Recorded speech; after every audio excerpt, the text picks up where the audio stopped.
Welcome to The Courage Effect. I'm Suzanne Weller, and this is a show about growth and unleashing what's possible. You will hear inspiring stories about what courage looks like, how we navigate what's getting in our way, and the opportunities that surface when we choose courage over comfort. Let's get started. Hello, everyone. It's Suzanne. Welcome to The Courage Effect. It is the end of September. It is officially fall, and I am here to roll out our monthly Courage Up Challenge. The last month, we talked about learning something new. That was the challenge of getting out there and going outside of your comfort zone, coming to terms with something that you didn't know, something that you'd been wanting to learn, being open to not knowing something, and making that happen. I did this myself. I signed up for a mini course. It was just a couple of webinars and it was really great. I enjoyed it. I met a couple of people that were fantastic. It is something that I had been thinking about for a while and I just hadn't invested in it with everything else going on in my life. But when I actually looked at the schedule and saw that it was also one of the last sessions that they were going to be offering for the year, that was kind of my nudge to get it done. So I really did enjoy that course. It was on coaching skills, something that is helping me to up my capabilities, increase my skill set in my work. So I benefit from it. And I also just love being in a space with other coaches. I get to really soak in that environment and that community. So it was a great experience in that it both taught me something new. It opened me up to a new group of people, and it gave me something that I can take with me, that I can carry forward.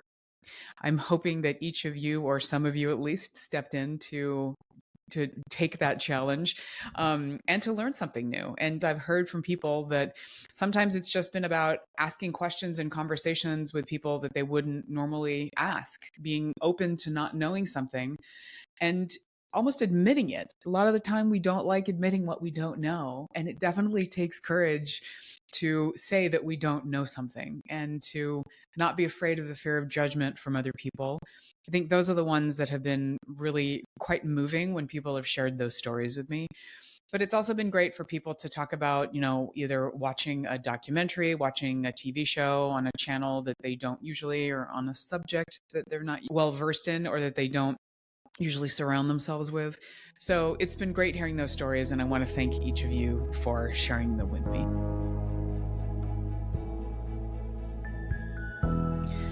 And on to the next challenge, on to what we're going to be putting out. Today is September 25th. So this is going to be rolling through October. And as we are entering the final months of the year, the final quarter, I have really been thinking about what have I intended to do this year and haven't done? What are the things that are consistently on my to-do list but are on the bottom of my to-do list? What are the things that are going on the back burner? What do I keep back burnering to the point of I need to have a conversation with myself of, is this something that I really need to do? What is getting in the way of me doing it? And if it's important enough to be on my to-do list, on something that I've prioritized, what can I do to make it happen?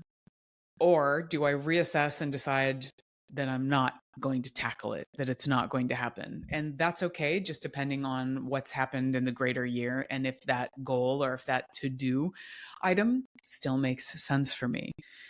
But what I'm really talking about here is also procrastination. Procrastination is something that we all fall into. We all, in minor ways or also in larger ways. It can be a pattern that is self-defeating.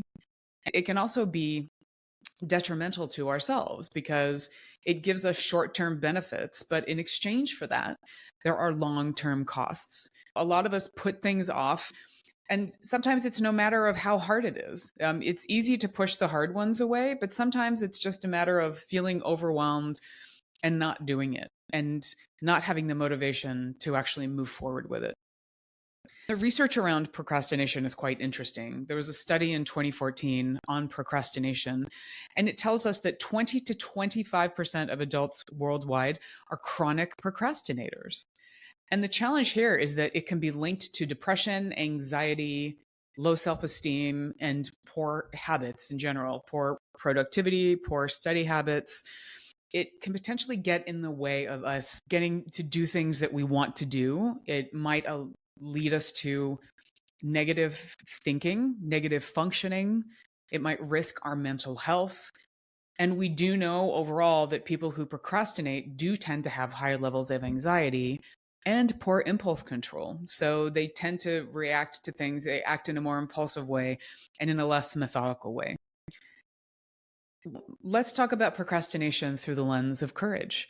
How might you be able to tap into your courage to tackle some of those things on your to-do list that you keep putting on the back burner? I like to think about, what will it be like on the other side? What will it be like when I have completed this task? How will I feel? And usually it's, a sense of relief, it's a feeling of accomplishment. Sometimes it's freedom, especially if it's something that's been hanging over my head for a while.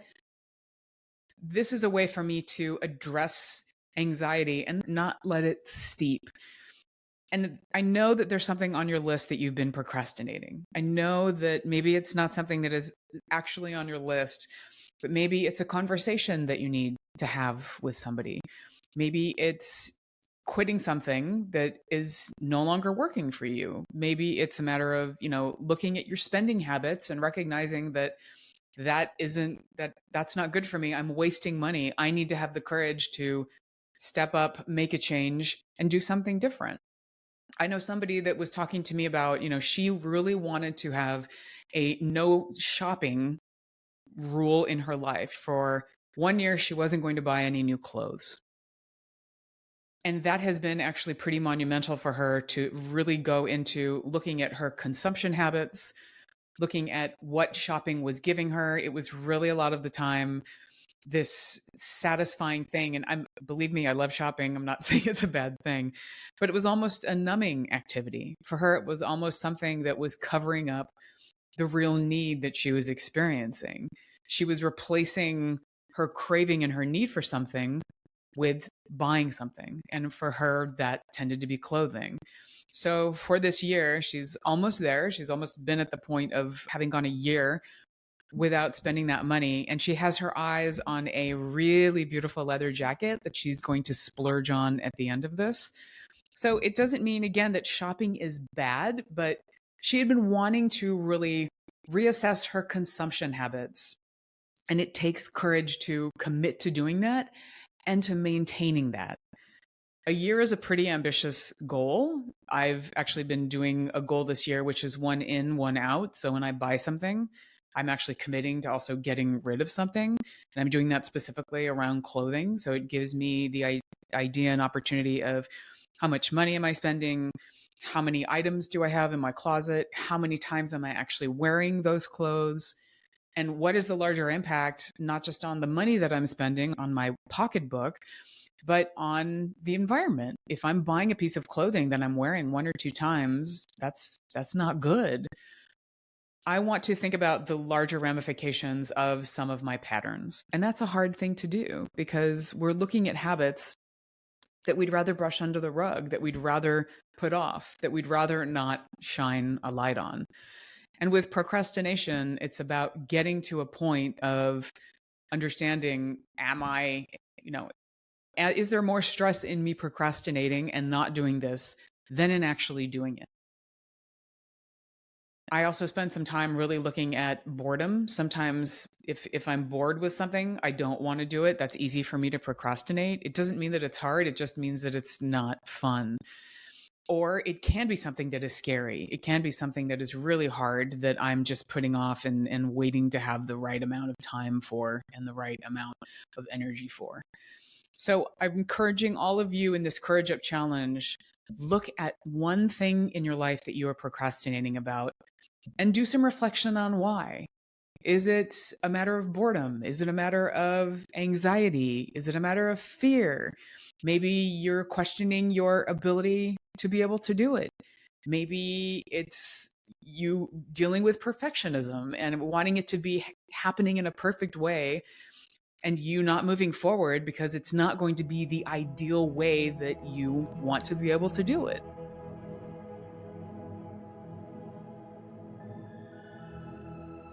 let's pick one thing that we've been procrastinating and let's do it. Let's tackle it.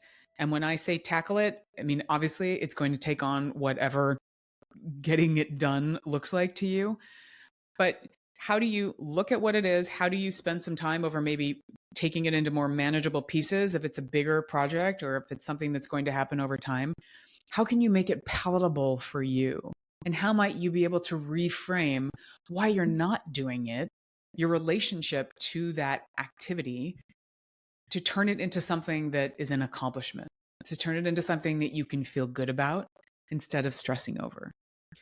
So for the next 30 days, you will pick one thing on your to-do list or something that you've been procrastinating, and you will commit to tackling it, and you will tackle it. I'm looking forward to hearing your stories. I have a few things on my list that I've been procrastinating, and I'm committing to tackling at least one of those. And you will hear about that in next month's Courage Up session. I'm also going to be writing a blog post about this. So you can go to Realize Growth on Substack and you can read about how I've been tackling my procrastination.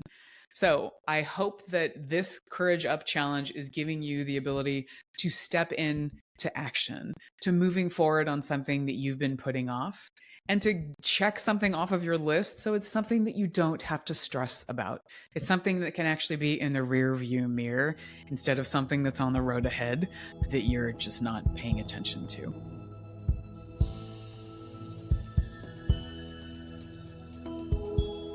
Let's all battle procrastination together, and let's get some shit done before the end of the year. Feel free to reach out to me with stories, with challenges, if you need support in tackling what is on that to-do list. Thank you for being on this journey with me. Have a great month. Happy fall. Stay courageous, and let's courage up. The Courage Effect is brought to you by Weller Collaboration. We partner with individuals, teams, and organizations to enhance leadership, increase agility, and build effective teams. More information about us is available via the links in our show notes. Please spread the word about the Courage Effect. Rate and review your favorite episodes on iTunes or your favorite podcast platform. Share with your colleagues, family, and anyone in your universe who might be inspired by a good dose of courage. If you have feedback or stories to share about the show or would like to apply to be a guest, please contact us via our website. Benny Mathers is our producer. Dave Nelson composed our theme music. Alex Sandyforth is our administrative maven, and I'm your host, Suzanne Weller.